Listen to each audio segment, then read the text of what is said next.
Hello students, welcome to the class. Today we will discuss about the response to abiotic factor, class 12th biology, ecology, organism and population. तो आपने अब तक abiotic factors के बारे में discuss किया था. आज हम डिस्कस करने वाले हैं रिस्पॉन्स टू एबायोटिक फैक्टर्स की. ऑर्गेनिज्म जो होते हैं, जितने भी एबायोटिक फैक्टर्स आपने डिस्कस किए उसके अकॉर्डिंग वो कैसे रिस्पॉन्स करते हैं उनके तो इनके बारे में आप पहले भी देख चुके थे. कन्फर्मर्स थे, रेगुलेटर्स और पार्शियल रेगुलेटर्स, इनके बारे में मैं आपको बता चुकी थी.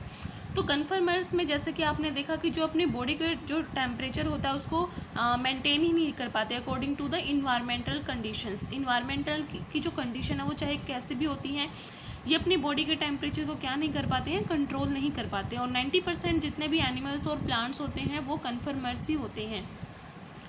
फिर यहाँ पे रेगुलेटर्स आते हैं. रेगुलेटर्स होते हैं जो अपनी बॉडी के अपनी बॉडी को क्या कर सकते हैं, मेंटेन कर सकते हैं according to the environmental condition. फिर आते हैं पार्शियल रेगुलेटर जो कुछ हद तक कर सकते हैं और कुछ हद तक नहीं कर सकते.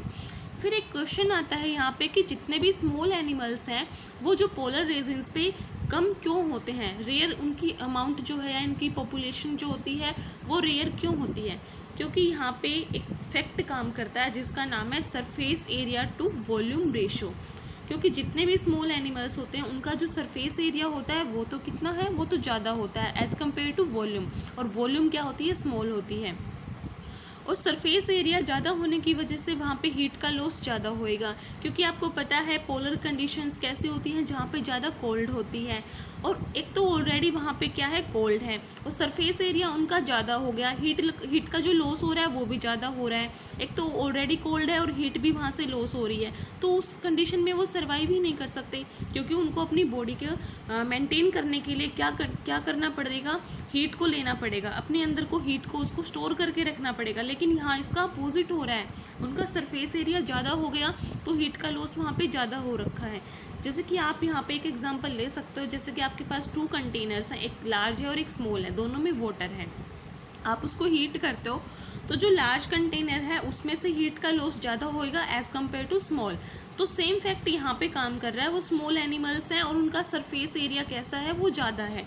सरफेस एरिया ज़्यादा होने की वजह से हीट का जो लॉस है उनकी बॉडी से वो ज़्यादा हो रहा है. अब उनकी बॉडी में हीट है ही नहीं, लॉस ज़्यादा हो गया, तो वहाँ पे उनके लिए सर्वाइव करना बहुत ही मुश्किल हो जाता है.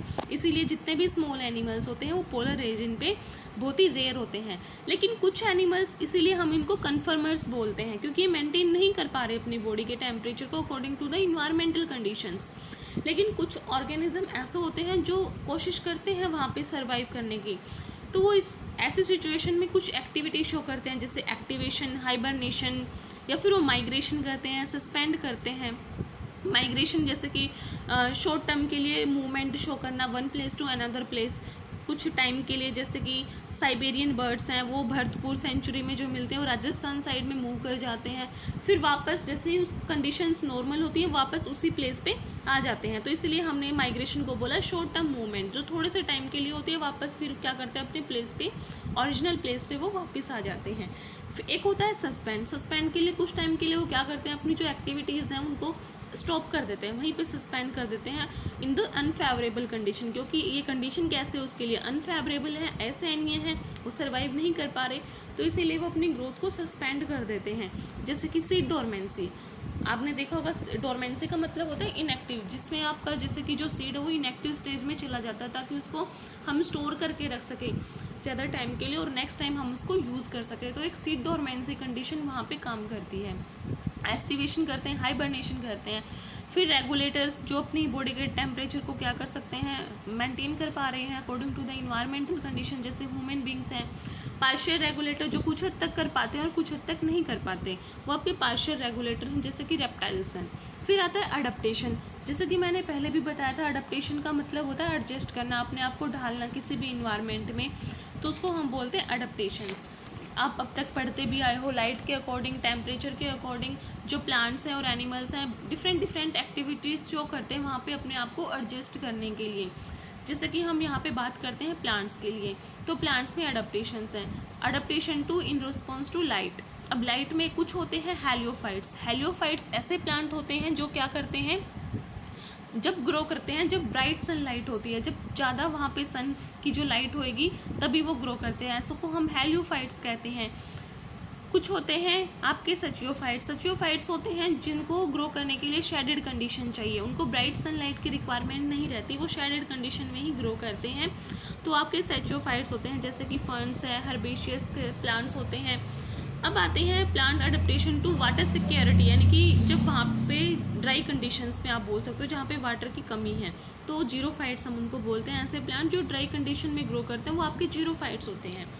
फिर यहाँ पे आता है plant adaptation to aquatic environment.